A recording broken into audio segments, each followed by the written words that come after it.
हाय दोस्त, कैसे हैं हम लोग। उम्मीद करते हैं कि आप लोग अच्छे होंगे, मजे में होंगे। और लेकर हम आ गए हैं वर्क का पार्ट 2। इसके पहले जो हम बनाए थे वर्क पार्ट 1 बनाए थे, और आप लोग से बोले भी थे कि एक वीडियो में पूरा वर्क पढ़ना पॉसिबल नहीं है। ये है जो हमारा बेसिक है, एकदम बेसिक हम लोग सीखने वाले हैं। तो पार्ट 1 हम लोग देख चुके हैं। अगर जो लोग पार्ट 1 ना देखे होंगे तो वीडियो के डिस्क्रिप्शन में उसका लिंक हम डाल देंगे, जाकर वहां से देख लीजिएगा लोग। ओके, और ये हम चलते हैं पार्ट 2 लेकर। ओके, इतना हम इसलिए लिख कर रखे हुए हैं, थोड़ा सा इसको फिर से एक बार हम रिवाइज करा देंगे। पहला है वर्ब, किसे कहते हैं। ठीक है, वर्ब जो होता है एक्शन वर्ब को बोलते हैं। ओके, वर्ब जो होता है दो टाइप का होता है, मेन वर्ब और एक्सुलियरी वर्ब। मेन वर्ब दो टाइप का होता है, ट्रांजिटिव वर्ब, इंट्रांजिटिव वर्ब। और एक्सुलियरी वर्ब जो होता है तीन टाइप का होता है, प्राइमरी, मॉडल और मार्जिनल। तीन टाइप का होता है। ओके, अब यहां से हम चलते हैं, आगे बढ़ने वाले हैं। यहाँ पे हम प्राइमरी पहले उठाएंगे, प्राइमरी एक्सुलियरी वर्ब। क्या उठाएंगे? प्राइमरी। ठीक है, प्राइमरी में एक हमारा है वर्ब टू हैव। क्या है? Verb to have. Verb to have में क्या क्या आता है? एक आता है हैव आता है, एक आता है हैज आता है, एक आता है हैड आता है। ये तीन वर्ड ऐसा है, इस तीन को वर्ड को ध्यान से देखिएगा। हैड, हैड, हैड, हैज और हैड, हैड, हैज और हैड। ये तीन शब्द ऐसा है जिसको हम बोलते हैं वर्ब टू हैव। क्या बोलते हैं? वर्ब टू हैव बोलते हैं। ओके, अब यहां से हम कुछ सेंटेंसेस बोलने वाले हैं और कुछ सेंटेंसेस बनाने वाले हैं और कुछ समझने वाले हैं। अगर आप लोग समझ गया ये तीन, तो आप लोग लाइफ में कभी गलतियां नहीं करेंगे, क्योंकि अभी तक आप लोग गलती करते हुए आए हैं। अगर आप लोग को नहीं समझ में आया होगा तो इस वीडियो को देखने के बाद आप लोग को पूरी तरह से समझ में आ जाएगा। ओके, तो चलते हैं, शुरू करते हैं। ये तीन वर्ब ऐसा है जो हमारा मेन वर्ब का भी काम करता है और हेल्पिंग वर्ब का भी काम करता है। मेन वर्ब का भी काम करता है और हेल्पिंग वर्ब का भी काम करता है। हम आप लोगों को बता दें कि पार्ट 1 में मैं बता चुका हूं कि किसी भी सेंटेंस में अगर वर्ब एक रहता है तो मेन वर्ब का काम करता है, अगर वहां पे दो हो जाता है तो हेल्पिंग वर्ब का काम करता है। ओके, एक चीज और हम लोग को जानना है, एक बात की और गौर करना है कि ये तीन जो वर्ब है ये अपने साथ नॉट कभी नहीं लेता है। नॉट कभी नहीं लेता है, क्योंकि हमारा जो ग्रामर का रूल कहता है कि कभी भी मेन वर्ब के साथ नॉट का यूज नहीं किया जाता है। हमारा ग्रामर का रूल क्या कहता है? हमारा ग्रामर का रूल कहता है कि मेन वर्ब के साथ नॉट का यूज नहीं किया जाता है। जैसे देखिए आप लोग गलतियां कहां करते हैं, हम आप लोग आज बताने वाले हैं। ओके, जैसे मान लो मैं लिखा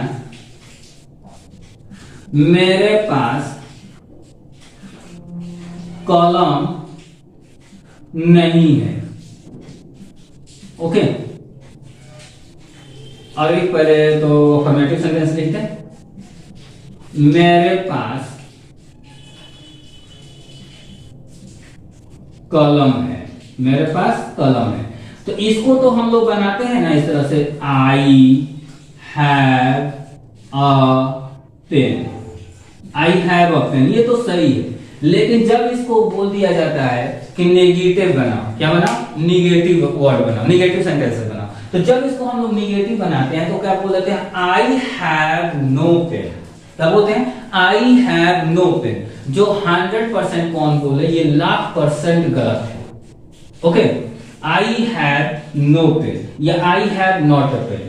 अब मान लो कि इसका हम निगेटिव बनाते हैं। आप लोग कैसे बनाते हैं? ऐसे बनाते हैं, आई हैव नो पेन। या फिर बनाओगे ऐसे, I have not a pen. जो ये क्या है? रॉन्ग है। दोनों सेंटेंसेस क्या है? रॉन्ग है। तो फिर इसको सही कैसे बनाना है? ओके, तो यही चीज की बताने वाले हैं और इसी चीज के बारे में हम क्या लेने वाले हैं? जानकारी लेने वाले हैं। ओके, यहाँ पे हमने यहीं पर शुरू में ही बता दिया कि हैव, हैज और हैड ऐसा वर्ड है जहां पे हम लोगों को नॉट नहीं लगता है। अगर ये मेन वर्ब का काम करेगा तो उस पीरियड में नॉट नहीं लगेगा। अगर ये हेल्पिंग वर्ब का काम करेगा तो नॉट लगेगा। हेल्पिंग वर्ब का काम करेगा तो नॉट लगेगा, नहीं करेगा तो नहीं लगेगा। अब चलते हैं, इसको हम देखते हैं, क्या देखते हैं। अब जरा सोचो कि यहाँ पे है आई हैव अ पेन, क्या है, आई हैव अ पेन। अब जरा ये बताओ कि ये हैव जो है मेन वर्ब का काम कर रहा है या फिर हेल्पिंग वर्ब का काम कर रहा है? कौन सा काम कर रहा है? मेन वर्ब का काम कर रहा है या हेल्पिंग वर्ब का काम कर रहा है? आप लोग बताइए जरा, जल्दी बताइए। नहीं बता सकते हैं? देखो यहाँ पे पूरे सेंटेंस में कितने हैव है, कितने वर्ब है? एक वर्ब है। तो एक वर्ब है मतलब ये मेन वर्ब का काम कर रहा है। किसका काम कर रहा है? मेन वर्ब का काम कर रहा है। तो बताओ जरा, हमारा ग्रामर कहता है कि मेन वर्ब के साथ हम नॉट का यूज नहीं कर सकते हैं। अगर मेन वर्ब के साथ हम नॉट का यूज करेंगे तो हमारा क्या हो जाएगा? गलत हो जाएगा। तो इसलिए यहाँ पे हम क्या लगाने वाले हैं? यहाँ पे हमको नॉट लगाने के लिए हमको हेल्पिंग वर्ब की क्या है? नीड है, मतलब आवश्यकता है। बिना हेल्पिंग वर्ब का हम नॉट नहीं लगा सकते हैं। तो इसके साथ, ये तीन वर्ब के साथ हम हेल्पिंग वर्ब क्या लेने वाले हैं?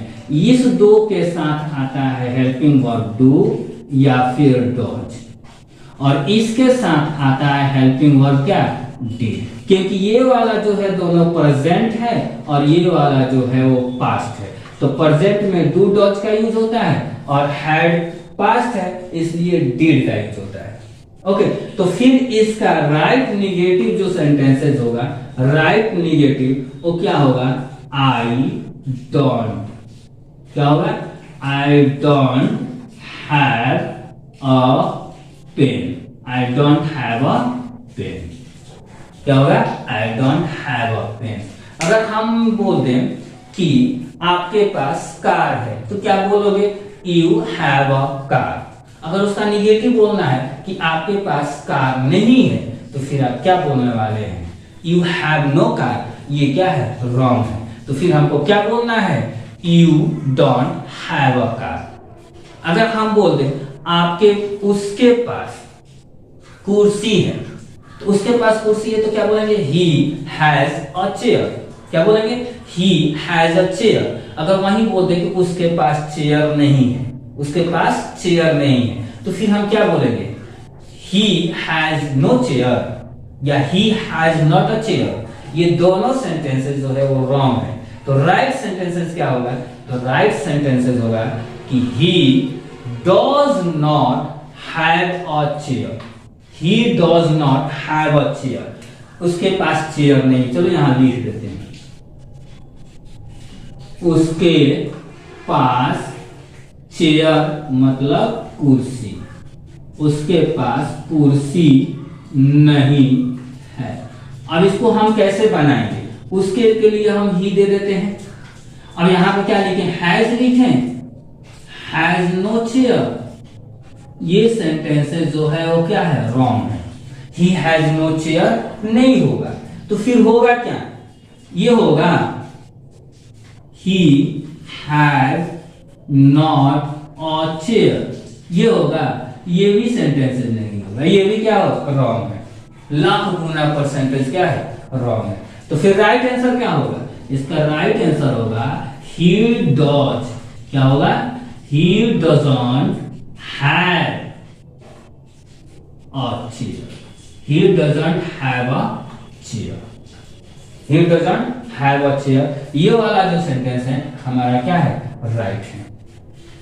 उम्मीद करते हैं कि आप लोगों को समझ में आ गया होगा कि कभी भी हैज हैव हैड के साथ अगर आपको निगेटिव वर्ड बनाना हो तो हैज हैव हैड के साथ नॉट का यूज नहीं होता है। हैज हैव हैड के साथ नॉट का यूज कर सकते हैं? नहीं कर सकते हैं। तो फिर क्या करेंगे? हैज हैव हैड के साथ do does did plus not का यूज करेंगे। क्या करेंगे? Do does did plus not का यूज करेंगे, उसके बाद हैव का यूज करेंगे। ओके, उम्मीद करते हैं कि आप लोग समझ गए होंगे। अगर नहीं समझ में आया होगा तो फिर से बोलिएगा, फिर से इसी के ऊपर हम एक बार वीडियो बना देंगे और आप लोगों को पूरा डिटेल में समझा देंगे। Okay, thank you.